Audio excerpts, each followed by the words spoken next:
Good morning, Lagos, and welcome to another episode of Follow the Money with Ugo Dre, proudly brought to you by Nairametrics. Like you might have noticed by now, I am not Ugo Dre. My name is Olusegun Akiolubenjo, and I am standing in for Mr. Ugo while he is out to follow the money. And with me here, we have a lot to unpack from last week, from GTCO's new price target to a surge in savings bond subscription. We sure do have a lot to unpack.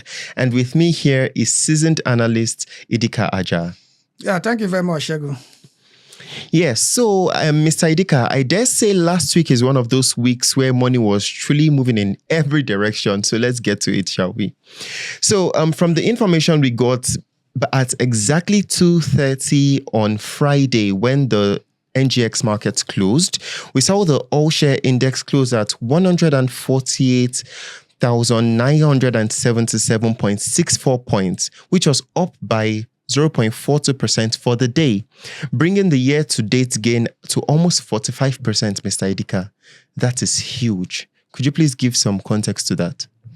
Well, the NGX has been very, very bullish this year. I think like the numbers you read out, 44.74, that is year to date. Yep.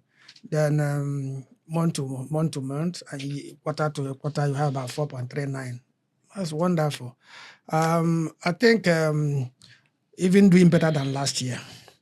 Last year closed about 37.6 year to date, and you can see now at 44.74, much better than what we did last year. Yes, a lot of factors driving it, of course, which is the normal thing. I was about to ask that what is actually driving this rally? Is it that confidence and suddenly returning to the market, with strong corporate earnings, or maybe just investors are looking for better returns outside of traditional savings? Yeah, you've mentioned one of the key points. Investors looking for a better return. Normally, when you look at the fixed income space, where you have, if the yield is low, definitely investors might tend to migrate to the stock market. And of recent, the MPR was cut to 27 from 27.5 to 27, and consequently, very well, it's going to affect the yield from the fixed income space, which definitely will drop, and people will equally move into the stock market. And again, we are in earnings season, so most people are taking a position expecting that things will go well by the time they release their Q3 results. Again, you equally have investors' sentiment. Some of them can say, okay, fine, I just want to invest in this. I just want to increase my holding, or maybe so some of the stocks are undervalued. So these are various factors that can really influence the stock situation, the trading, the bullish trend you'll be having. Very well said, Mr. Aja. And speaking of confidence, we saw Unicel, UPDC, and Sovereign Insurance topping the gainers chart last week. And those are some interesting names. Would you say, or who do you think is behind those sharp jumps by these three firms in particular? Unicel is not a stranger, because Unicel did very well last year. Okay. They did very well, I think. They are pretty much, they are not the famous or usual that we know. It's a small cap. I think even last year, from 2003, their market cap moved from, I think, about 400 million to almost 4 billion in 2024. And one of the top performers in 2024. And now coming to 2025, when they started early this year, they were not doing very well. They were down. It was bearish, but now they are coming up. And maybe it could be linked to, they issued a commercial paper of recent. So that could be even another reason why you are seeing that momentum, especially this week. I think they issued a commercial paper. I don't think it has even expired. Okay. So that could be the reason. Then UPDC, they are into property business, and normally you have that swings here and there. People are trying to take a position. They have another arm to UPDC, Real Estate Investment Trust Fund, which is equally not doing badly. So the combination of all these things will equally And then affect. for sovereign? For sovereign, the insurance sector has been doing quite well. True, ever since maybe linked to this new capitalization. So I think insurance company, I think they are running behind. They should be running behind consumer goods in terms of the sectoral performance.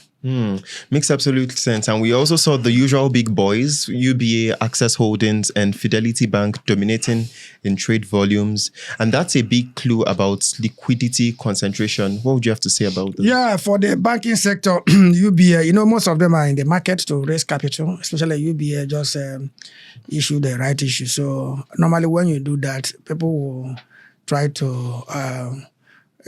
investor will pile in trying to buy those stocks. So apart from that, the banking sector, I think, is the most liquid sector. In that regard, would you say investors seem more comfortable with the big names because they are easier to buy and easier to sell? I'm talking about like these three big boys I just mentioned. Does that simply say where, the confidence, and the bulk of the cash flow is sitting right now? Yeah, for the informed, let me use that word, for the informed investor, the first thing you have to look at when you want to buy is trading liquidity. And the banking sector has it. The banking sector, I think, has the best trading liquidity. That means there's easy entry, easy exit. So another reason. So for me, I always prefer the banking sector. I always prefer the stock that has that liquidity. It doesn't make sense that you go and buy shares, and even when you want to sell, it's limited. You cannot easily sell. So the banking sector will always continue to enjoy that volume. Okay. If you check the rating, the NGS, I think they are mostly about. If you check from number one ranked company in terms of liquidity, at least from 1 to 10, you get at least banking sector stocks about 6 out of 10.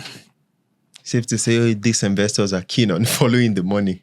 Yeah, sure. It's very, very important that even when you want to invest, always check the liquidity. Absolutely. Trading liquidity is very, very important. Absolutely. Yeah. Now, shall we segue into strategy? And I'm talking about how to pick the right Nigerian stocks in 2025. We see the economy cooling after 2 years of high inflation and tight monetary policy. There's finally some level of balance, and the question on everyone's lips is, where should investors be looking in 2025? Okay, we are in final quarter, right? Yes. Yeah. For as an investor, what you have to watch, the right stock, if you want to pick the right stock, the game, the first thing you have to do. The first thing you have to do, like I mentioned, is to find out the trading liquidity. Very, very key, very, very important. Is the rule of the game. Before we even go to other factors, the most important thing is the liquidity. So that you know some stocks are tightly held, and even if you go in, find out maybe the time you want to sell, might find it very difficult to sell. So my first advice is to look for stocks that have that trading liquidity. Normally, stocks that stock on average that can trade about let's say 50 million shares on a monthly basis, conservatively for 3 months. That would be okay. Then in terms of value, look at those ones that's valued, maybe are trading with a value of about 500 million every month, conservatively for 3 months. That will now give an idea. Okay, fine.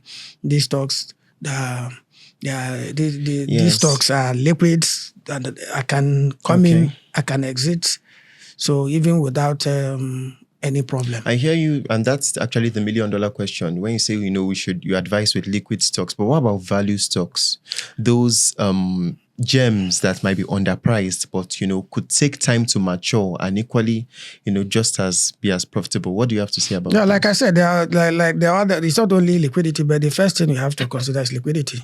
Then before you go to other factors, of course, that will not even go to your investment. What is your investment goal? What is your investment objective? Are you looking at for growth stock, like the growth stock you just mentioned, or are you a value stock oriented investor, or are you an income oriented investor? Okay. So, but the key thing, the first thing you have to understand and you have to look at is which stock. If I buy MTN, is it liquid enough? Can I easily come in? Can I easily go out? Then once that one is determined, then you now go to your investment objective. One, am I a growth stock investor? Am I looking for value? Is it income? That means those stocks that pay dividends. How long am I going to hold this stock? That's you're not looking at time frame. Am I a short term, a long term investor? So these are the things you have to consider when you want to, that can guide you to pick the right stock. Specifically, I mentioned the liquidity, the banking stocks have it. Absolutely. Now, if we take that one off the table, if the stock has that liquidity, then you now go to the second one. If I'm looking for growth means that those companies that will reinvest their profits for expansion, not necessarily too keen in paying dividends. Okay. So you now look out for those companies. But right now, it seems that virtually all listed companies are into both growth and income oriented, because most of them are signaling they are paying dividends, they're at the same time expanding. But if you want that growth, then you now focus on those companies that are just there. They want to expand, they want to grow. They are not necessarily paying dividends. Yes. But I don't really see some of the companies that are not, especially maybe the small cap and mid cap companies that are not really paying dividends. But for those big companies, large cap and mid cap companies, they do pay dividends and they're equally expanding. So that is on one side. Absolutely. Then when you talk of value, which you mentioned, which is another key thing, why should I buy this stock? Why should I buy MTN? Why should I buy Okumo? Why should I buy Presco? Is it what is the drive? Apart from, yes, the company, I know the company can expand or expanding based on their profit growth and revenue growth, and they are paying dividend based on their dividend growth and payout. But what is the real value of the stock you want to buy? That's another major thing apart from liquidity. So that will not take you to what means, are you chasing value? So normally, if a stock is undervalued, what do? You buy. If it is overvalued, either you hold or you sell. So these are the key things that you should understand when you want to buy stock. Thank you so much for that insight, Mr. Idika. I think on one of Ugodre's episodes, he mentioned something called the yam strategy, where you wait because of course yam takes time to harvest. You have to be patient enough, then you wait before you now reap. So you spoke a lot about value, and so sorry to put you on the spot, but where do you think the next wave of value might come from? I know you're a huge fan of the banking sector. Banking, manufacturing, or tech? Okay, what influences that? That question is one, what to call the systematic risk. Okay. The environment, the system. Then one, the peculiar risk that is peculiar to that particular company. Now the other one, you look at the macroeconomic variables. The macroeconomic variables, inflation, interest rates, unemployment, GDP, those things will now affect whether, it will affect the value. Okay. Now, or where the next wave is going to. Now, let's take, for instance, between 2022 and 2023, the consumer goods sector stocks were badly affected. Okay. Because of high interest rates and the forex volatility that most of them declared foreign exchange losses that wiped away their profits. 2023 and 2024. Now, towards the end of 2024, you had forex stability, which now moving to 2025, you can now see that most of them started coming up again in Q4 2020, 2024. Q4 2020, the last quarter of 2024. Yes. Now, by the end of half year 2025, recovery almost done. So you see how the FX stability affected them. Now, that one done, you have the cut in interest rate. Then who will benefit? Of course, the second leg that affected the consumer goods sector is high interest rate. So when you reduce the MPR, definitely that will now reduce their cost of borrowing.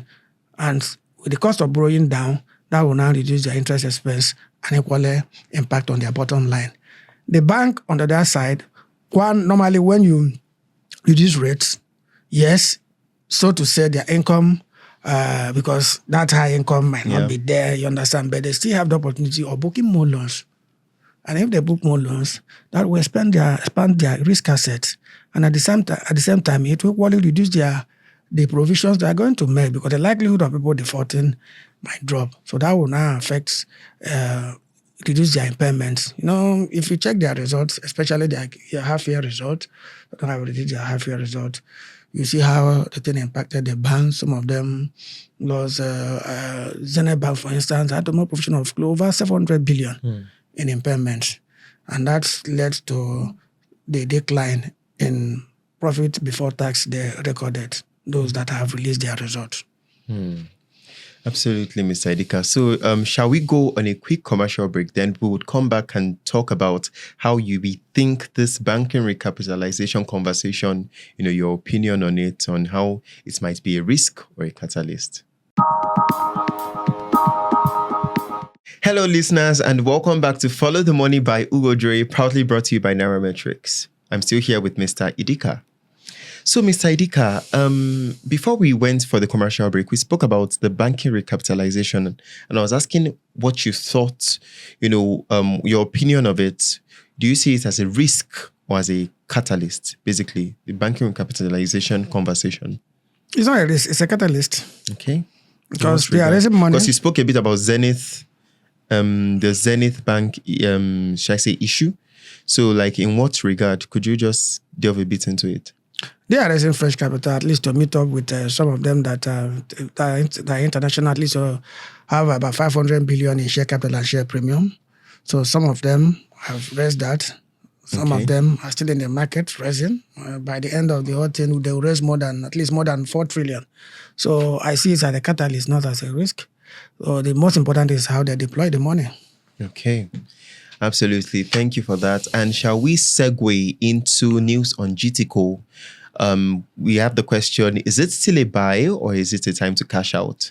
Shall we talk about the big news with Cardinal Stone just revising GTCO's target price upward to 115.93 Naira, even after a softer first half of the year result? That is bold. Analyst rating is a trend. It's a normal thing in stock appraisal. So you give rating, you revise, you downgrade, you improve it. So it's a normal thing for them to give them a price target with good upside potential. It's still okay. It's a normal thing. When the events change, they can equally come down. So whether it is a buy, like I said, you have to look at the valuation. Yes. Is it undervalued? Or Okay. I think they based, though I didn't read much about their report, I think they looked at it on in terms of their risk assets, their exposure. So I said, okay, fine. GT has been conservative in terms of risk assets. So maybe they are looking at it from that angle. But for me, I look at it in terms of valuation, whether it is undervalued or not. I mean, if you look at it from the perspective that in 2020, GT was, selling at 29 Naira and now it is 93 Naira. That is massive growth. So do you think there is still room for more growth, or is it as good as it gets? Yeah, what we have to look at the 52-week high. If it is trading, at times you can look at the 52-week high. I think GT is trading about 98 to 52-week high, which is about 100, I think 101 Naira 92. That will now give you an idea Okay, now 52 means that this he has been there for the past 1 year. He has reached this level.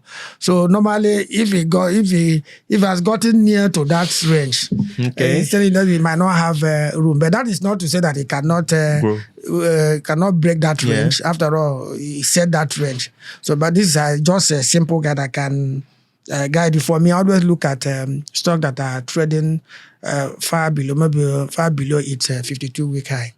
And finally, shall we talk about the federal government raising 3.96 billion through savings bond? Now to the bond markets, the federal government raised 3.96 billion from the October savings bond, which is higher than it was in September. Clearly, more Nigerians are interested in these bonds. Or what do you have to say in that regard? That's expected, man, because one, even prior to that, people have to pile in, people have to lock in. Like I said, what affects the price of a bond and the yield is the rate. So if the rate, you think because the monetary policy rate has come down? Yes, it has an impact and now they are heading again. By next month they'll have another meeting, and it's expected that they will cut rate. So people would like to take a position now. Well, once you cut rate, that will affect the yield. So people would like to take a position now. And besides, of recent, we have seen a recent surge in domestic participation, both in stock and in fixed income space. So people are putting money, that awareness is there. Okay, I think it's also because the FGM bonds are equally, should I say, the entry point for the everyday investor. It is safe, it pays interest, and you don't need millions to start. Would you say it, in that regard, is equally best for the economy because it channels household savings into national projects? Would you call it a win-win situation? The savings bond, 2 years, normally you have 2 year and 3 year savings bond, which is different from the normal bonds that can last for maybe about 5 years, 10 years, or so on. No, the other one, it needs a minimum of 50 million before you can enter. But so for savings bonds, at least 5,000 naira. So basically, it's for retail investors. Basically, for retail investors, that is equally an encouragement to retail investors. That means with 5,000 naira, I can easily buy. But yes, it's another factor that could be driving the growth. But like I said, the most important thing, whether retail or whether institutional investors, is the yield that the asset is giving you. So that's the most important thing. Absolutely. And so, shall we move to the top 5 gainers and losers for last week on the NGX? I'll be taking the gainers, and Mr. Idika Aja will be taking the top 5 losers. And so, starting off with the top 5 gainers, we have Unicel, seeing a change of 10% to close at the price 48.40 naira. Up next, we have UPDC, seeing a change of 9.92% with a closing price of 6.98 naira. Up next, we have Sovereign Trust Insurance, seeing a change at 9.51%, closing at a price of 3.57 naira. Up next, we have Universal Insurance, seeing a change of 9.09% with a closing price of 1.20 naira. And finally, on the top 5 gainers list, we have Dow Communications, seeing a change of 8.74% at the closing price of 1.12 naira. Over to you, Mr. Idika. Yeah, thank you, Shego. Looking at the losers table, leading that table, you have Living Trust Mortgage Bank that lost 10% to close at 4 naira 50 kobo. Following is International Energy Insurance, lost 8 naira 39% to close at 2 naira 73 kobo. Consolidated Hallmark Holdings lost 6.29% to close at 4 naira 47 kobo. Sterling Financial Holdings lost 4.88% to close at 7 naira 80 kobo. The last on that table, we have Wapik Insurance that lost 4.55% to close at 3 naira 15 kobo. Thanks so much for that analysis, Mr. Idika. And that's a wrap this beautiful Monday morning on today's episode of Follow the Money with Ugo Dre, proudly brought to you by Nairametrics. And this is a reminder for you to follow us across all platforms and subscribe to our YouTube channel. Thank you so much for your time. It was a pleasure conversing with you, Mr. Idika. Thank you very much, Shegun. Yes, sir. Until next time on Follow the Money with Ugo Dre, proudly brought to you by Nairametrics.